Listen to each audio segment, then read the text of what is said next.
Salut les amis, nous, chez vous, c'est vous et nous.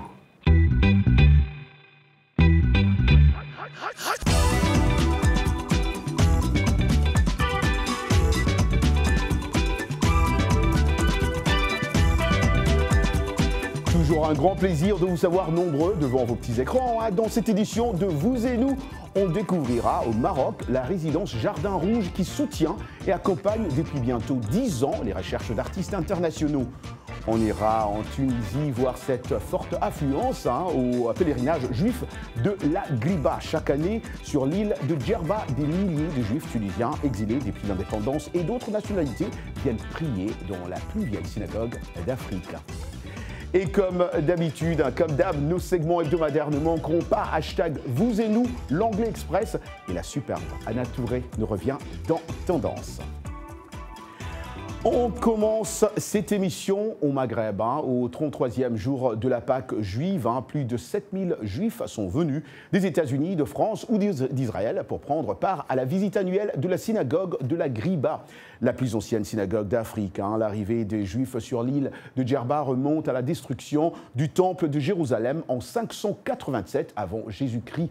Et la communauté juive tunisienne s'accroche à ces traditions. Suivant ce reportage de Maboukra Kridir, fait marquant, ce pèlerinage coïncide cette année pour la première fois depuis 1987 avec le mois sacré du Ramadan musulman. L'occasion pour la Tunisie valoriser le vivre ensemble. Claire Morin-Gébourg.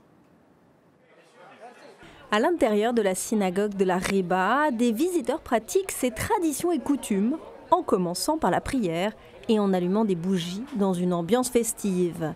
Puis, ils écrivent leurs vœux sur des œufs qu'ils placent dans une cavité de la synagogue. Une tradition spécifique de la Griba, respectée des juifs, mais aussi de certaines musulmanes.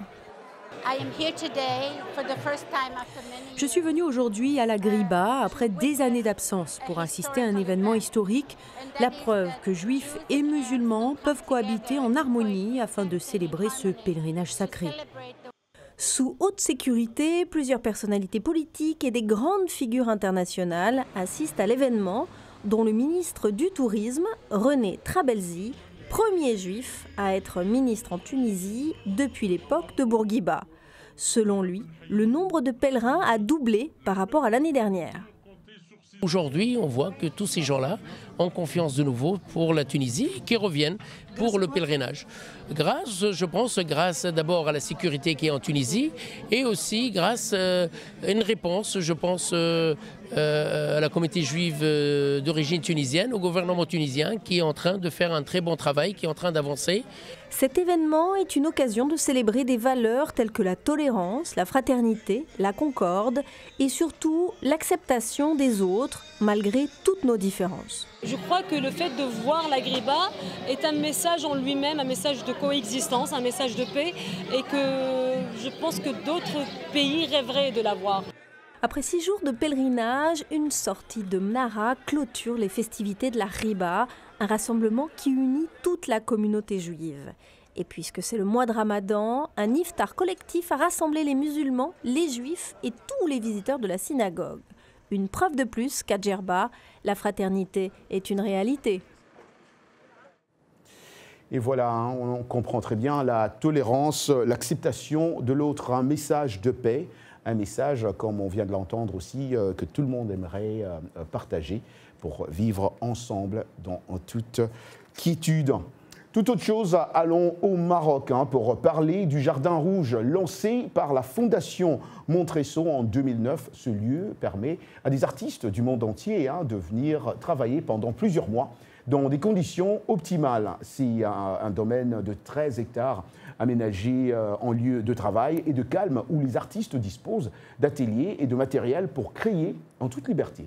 En tout cas, la Fondation a pour but de les accompagner dans leur processus de création et de leur permettre de profiter d'un réseau très large. Suivez. C'est à 20 km de la ville de Marrakech que se situe le Jardin Rouge. Le site de 13 hectares accueille tout au long de l'année des artistes venus du monde entier en résidence. Créée en 2009, la Fondation Montresson a pour objectif d'accompagner des artistes dans leur processus de création. Parmi eux, Maya Touam, artiste photographe franco-algérienne. Ce qui est assez innovant à Jardin Rouge, c'est ils ont une capacité d'héberger beaucoup d'artistes. Donc il y a un brassage générationnel qui est énorme. Et donc ça permet des échanges entre artistes confirmés et nouvelles générations, tant au plan humain qu'au plan professionnel, etc. Donc ça, c'est déjà super. Je l'ai rarement vu dans d'autres résidences. Grâce à cette cohabitation, les artistes trouvent de nouvelles inspirations. Comme Carla Busuttil, artiste peintre originaire d'Afrique du Sud, qui s'est mise à utiliser un nouveau matériel. Je travaille avec des sprays à peinture, ce qui est nouveau pour moi. Je pense que c'est dû au fait qu'il y a tellement d'œuvres autour de mon espace de travail faites à la bombe. Le lieu a une histoire de travail avec des street artistes et des graffiti artistes.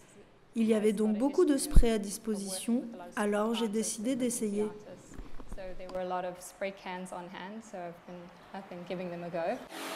Dans un autre atelier dédié à la sculpture, nous retrouvons Nathanaël Vaudoué, qui déplore le manque d'investissement des États africains dans l'art. Nous remarquons qu'en Afrique, ce sont des initiatives privées. Et c'est ce que nous déplorons souvent. Nous aimerions bien que nos gouvernements prennent aussi en charge certaines choses pour accompagner les artistes dans leur démarche. Aujourd'hui, nous remarquons qu'il y a de plus en plus d'événements, et ce grâce aux talentueux artistes qui font de très grands efforts et qui travaillent davantage pour que notre continent soit représentatif. Le Jardin Rouge, c'est aussi un lieu d'exposition où les artistes présentent leurs travaux en fin de résidence. Ainsi, ils peuvent montrer et vendre leurs travaux. La Fondation compte aujourd'hui 200 œuvres dans sa collection. Pour les artistes, c'est comme on dit ici aux États-Unis, ils sont dans un candy store ou un magasin de jouets, comme on dirait aussi en français, quand vous êtes dans un endroit pareil. L'équipe Montresso accompagne également l'artiste dans la promotion de son travail, mettant toute son énergie au service de la valorisation et de la visibilité des projets artistiques. N'hésitez pas, pour plus d'infos, en tout cas, à aller sur leur site pour découvrir un peu plus montresso.com. Et à présent, un segment qu'adorent nos amis de Lubumbashi. C'est le moment même de passer à Anna Touré dans Tendance.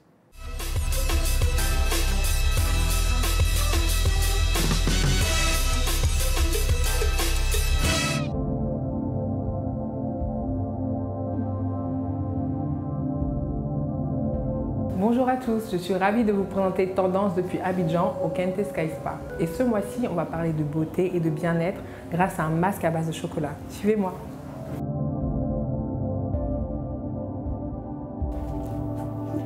Comme je vous le disais, nous allons parler de chocolat. Il ne s'agit pas de chocolat en dessert ou en friandise pour les plus gourmands ou Roger, mais il s'agit d'un masque à base de chocolat. Bonjour Mylène. Bonjour Anna. Alors dites-nous en plus sur ce fameux masque au chocolat. Quels sont les bienfaits qu'il apporte à notre visage, etc. Dans un premier temps, le masque au chocolat est un masque antioxydant. Il sert à donner de l'éclat à la peau, il purifie la peau. C'est un bon masque aussi pour les soins anti-rides. Donc c'est à atténuer les rides au niveau du visage. Donc c'est un parfait anti-vieillissement. Parfait anti-vieillissement. Très bien. Donc on va passer à l'étape suivante. Vous allez nous montrer comment préparer ce fameux masque. Oui, parfait. À tout à l'heure. C'est parti. Je passe à la préparation de mon masque. On mélange de telle sorte que le masque soit bien homogène. D'accord. Pour que ce soit plus facile à appliquer sur le visage, je suppose. Hein? Évite qu'il y ait des grumeaux à l'intérieur. Il faudrait que le masque soit bien homogène avant l'application. Et c'est un masque à utiliser assez régulièrement dans le mois? Au moins 2 fois dans le mois.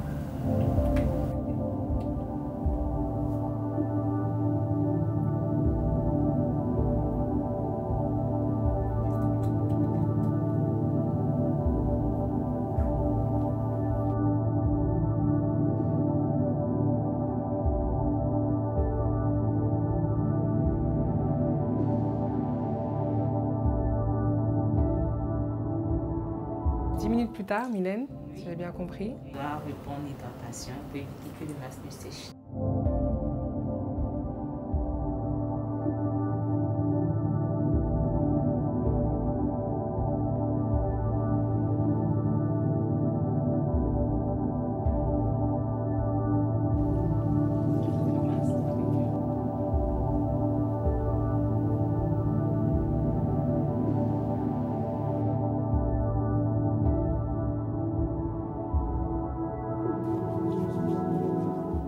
ensuite, pour bien terminer le travail d'hydratation, vous appliquez une huile, c'est ça? Voilà, une huile de finition. C'était donc toutes les étapes de ce fameux masque au chocolat, hydratant et adoucissant. Et très important à savoir, il faut utiliser un chocolat 100% pur. Le Kente Sky Spa, par exemple, utilise du chocolat made in Côte d'Ivoire. Merci beaucoup, Mylène. Merci, Anna. Au mois prochain. Merci Anna Touré. Moi aussi, je vais être choco, hein, Anna. Merci pour cette rubrique que nos téléspectateurs peuvent trouver sur notre site internet www.voafrica.com. Alors, toute autre chose, pas facile de vivre ensemble avec nos différences. On peut être accusé, jugé, condamné ou mis à l'écart à cause de sa couleur de peau, d'un handicap, de son orientation sexuelle, de sa religion, et j'en passe.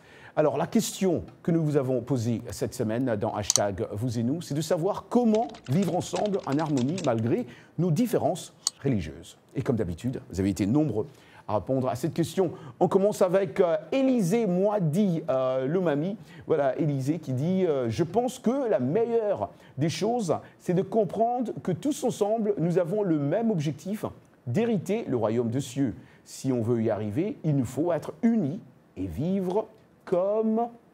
je pense que comme un seul homme, car nous constituons les membres du corps du Christ, lui qui est notre Seigneur et Sauveur. » Isna Bavé, Brazzaville, Congo, il dit « Il est possible de vivre en harmonie en mettant de côté nos opinions religieuses, mais il est vraiment déplorable qu'aujourd'hui, les gens s'entretuent pour des problèmes religieux dans ce monde. » Jean-Claude Tienderbego, à Ouagadougou, Burkina Faso, on doit oublier nos différences et dire qu'on est humain pour pouvoir poser des bonnes actions communautaires et humanitaires. Médard Kafouana, Matadi, c'est en RDC, pour vivre ensemble en harmonie, malgré nos différences religieuses, il faut supporter les autres dans leurs faiblesses. Ah ouais, vous avez été beaucoup, comme d'habitude. Faites comme nos amis et répondez à cette question chaque semaine. Chers amis, restez avec nous juste un petit moment, une petite pause, et nous revenons dans quelques instants.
Vous et nous, part 2. Comme d'habitude, Michel Joseph nous revient avec une nouvelle leçon d'anglais. Vous avez très bien compris, Anglais Express, it's now.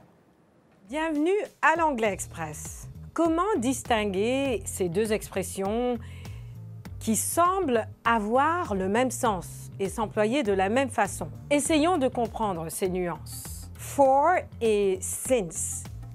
Par exemple, la phrase How long have you lived in Washington? Cela fait combien de temps que vous vivez à Washington? Vous pouvez répondre de ces deux façons-là. For 10 years, cela fait 10 ans, ou bien since 2009, depuis 2009. Donc, quand on se sert de l'expression for, ça se réfère à une période de temps, mais ce n'est pas spécifique. Par exemple, We are going to New York for the weekend. Nous allons à New York pour le week-end. I have studied English for many years. J'étudie l'anglais depuis très longtemps. Ce sont des durées non spécifiques. Ce qui est pratique avec l'expression for, c'est qu'on peut parler du passé, au présent et au futur, sans changer l'expression. Par exemple, Last year, I traveled for 3 weeks. C'est au passé. L'année dernière, j'ai voyagé pendant 3 semaines. I'm traveling for 3 weeks. C'est au présent. Je voyage pendant 3 semaines. Next year, I'm traveling for 3 weeks. Au futur. L'année prochaine, je voyagerai pendant 3 semaines. Et voilà pour l'Anglais Express. Merci infiniment, Michel Joseph. On apprend toujours avec Michel. Vous pouvez retrouver toutes nos leçons d'anglais sur notre site internet voafrique.com, rubrique Vous et nous. Et comme d'habitude, on passe à l'actualité. Oui, notre rubrique Actualité. On commence avec Game of Thrones. Voilà, la fin du livre sera-t-elle différente de celle de la série? Georges Martin, l'auteur, a promis qu'il finirait sans toutefois donner la date de sortie. Les 2 derniers livres de sa saga du Trône de Fer et révéler aussi si oui ou non leur fin correspondrait à celle de la série HBO Game of Thrones. Je vous rappelle ici que The Game of Thrones a pris fin dimanche dernier après une 8e saison controversée. Au-delà de la déception de certains fans, la nostalgie est également forte à l'idée de laisser derrière ce monument de la télévision. Ce même sentiment est partagé par Georges Martin, qui a publié d'ailleurs un billet sur son blog après la diffusion du 6e et ultime épisode de la saison 8. Voilà exactement. Il y rend hommage à l'équipe et au casting de la série inspirée de ses romans, ainsi qu'à ses créateurs David Benioff et Weiss, qui sont visés d'ailleurs par une pétition signée par plus d'1 million de fans en colère qui veulent que la dernière saison soit réécrite par des scénaristes compétents. Voilà, Mati Diop, une jeune réalisatrice qui met l'Afrique en haut de l'affiche.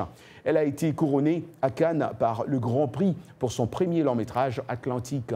Diop est une jeune cinéaste qui n'a de cesse de revenir à l'Afrique, dont elle parle dans ce film en évoquant le sort des migrants, fille du musicien Wassis Diop et nièce du grand réalisateur sénégalais Djibril Diop Mambéty, réalisateur de Touki Bouki, film majeur du cinéma africain, récompensé à Cannes par le prix de la critique internationale en 1973. Mati Diop, 36 ans, signe avec Atlantique une fable politique et onirique, histoire de fantômes et d'exil chez la jeunesse de Dakar. Et voilà, notre collègue Firmin Koyaweda a reçu pour nous l'artiste centrafricaine Princesse Léonie. Suivons cet entretien.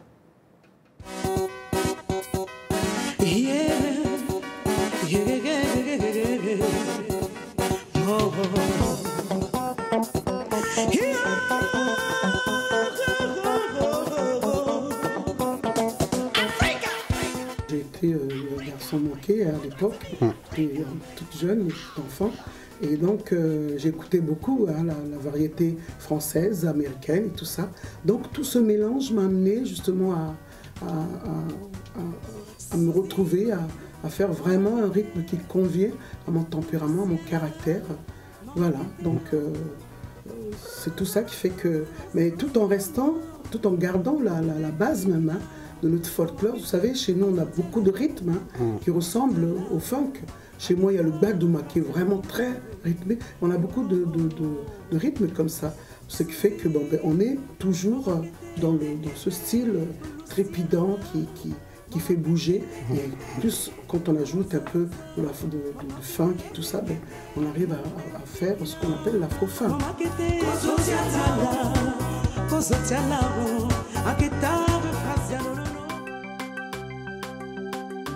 L'afrobeat, déjà, ça existait à l'époque de Fela, Kuti Ransom. Et nous aussi, nous avons eu à côtoyer cette musique. Alors donc, l'afrobeat qui arrive, mais c'est quelque chose de magnifique. Parce qu'ils sont en train de refaire revivre ce rythme, faire revivre un peu Fela et tout ce qu'il a eu à faire. Et c'est très bien que les jeunes puissent s'intéresser à ce genre de rythme qui est typique même de Nigeria. Alors donc, que Princesse Léonie puisse en faire, pourquoi pas? C'est la nouvelle génération, il faut s'adapter, il faut avancer avec drainer toutes sortes de personnes, de genres de musique, toutes sortes de générations. Des générations passées, maintenant et même à venir.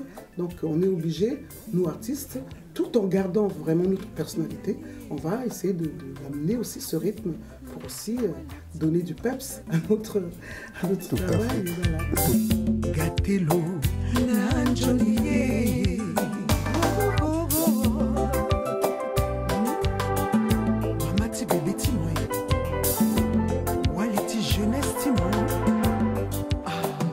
Nous vivons tellement séparés loin les uns des autres parce que la France elle est grande. Les artistes, les Centrafricains sont éparpillés de partout, ainsi que les artistes. Mais quand il arrive, quand le moment se présente, il y a une occasion, nous arrivons à nous retrouver pour vraiment travailler ensemble. Il n'y a pas très longtemps, notre jeune ami Blaka Bacchanal nous a eu l'ingénieuse idée de nous rassembler dans la ville de Lyon. Et ça a été magnifique. Tous les anciens et les jeunes retrouvés ensemble, en train de se partager ce moment artistique. C'était magnifique. Ça nous arrive. Et là, on a la preuve, ce que Blaka a fait, ça nous a encore rapprochés davantage. En tout cas, merci beaucoup, Princesse Léonie Kangala, et bon séjour. Merci, le plaisir a été pour moi, je vous remercie. On livre la tendresse. Elle est celle que ton cœur a choisie. En tout cas, moi, je l'appelle comme les autres aussi, la Tina Turner africaine. Voilà, elle est superbe, superbe cool. Alors, toute autre chose, chers amis, on aura tout entendu dans ce monde. Des participants du monde entier se sont retrouvés en Belgique pour, tenez bon, pour le championnat du monde de barbe et de moustache 2019. Des centaines d'hommes aux moustaches et barbes stylisées étaient en compétition. Raïssa Gironda. Les plus belles barbes et moustaches du monde se sont donné rendez-vous à Anvers pour une compétition pas comme les autres. Je suis venu des États-Unis pour participer à ce championnat du monde de barbe et de moustache. Et oui, tous les 2 ans, des hommes du monde entier s'affrontent pour obtenir le titre de champion du monde de la plus belle barbe ou la médaille d'or de la moustache la plus originale. J'essaie d'utiliser ma barbe pour créer quelque chose de nouveau qui n'a jamais été fait. Vous pouvez voir, j'ai réussi à faire quelques boucles ici. Ça m'a pris un peu de temps. Oui, j'aime juste créer quelque chose qui n'a pas été fait avant. D'autres compétiteurs se sont déplacés pour le prix moustache impériale ou barbe normale plus de 30 cm. Je n'en reviens pas. Je n'avais rien prévu. C'est un style que j'ai inventé ce matin au réveil. J'ai vraiment eu de la chance. C'est fou. Car, il faut le savoir, il n'existe pas de barbe ou moustache identiques. Je me suis dit, essayons de faire une octostache, c'est-à-dire une moustache à 8 brins. Je crois que cela n'avait jamais été fait, et la voilà.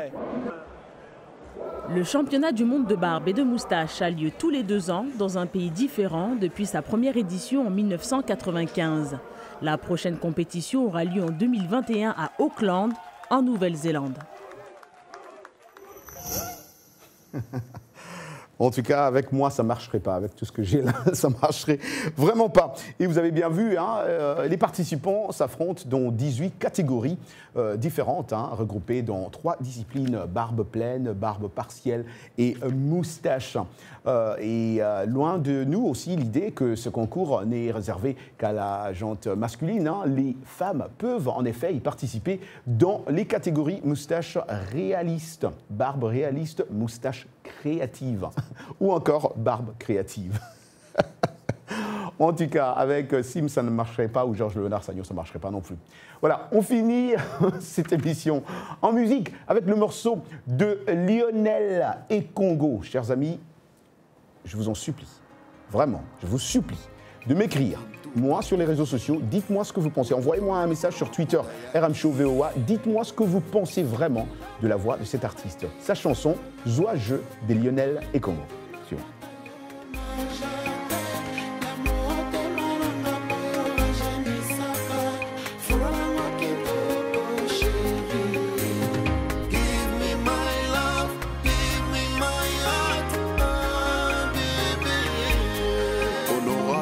Jésus et le foula.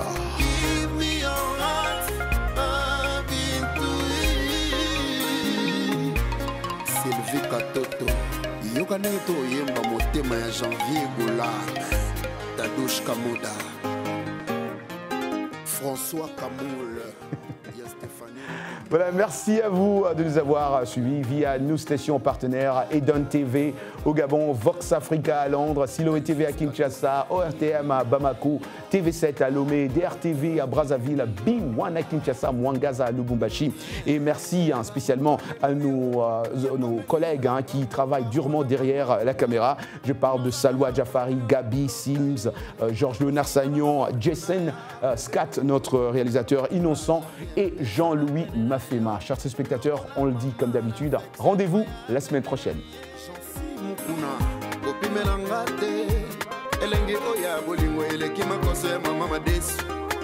Na koyelo na pokwa biloko nyonso ya kolinga.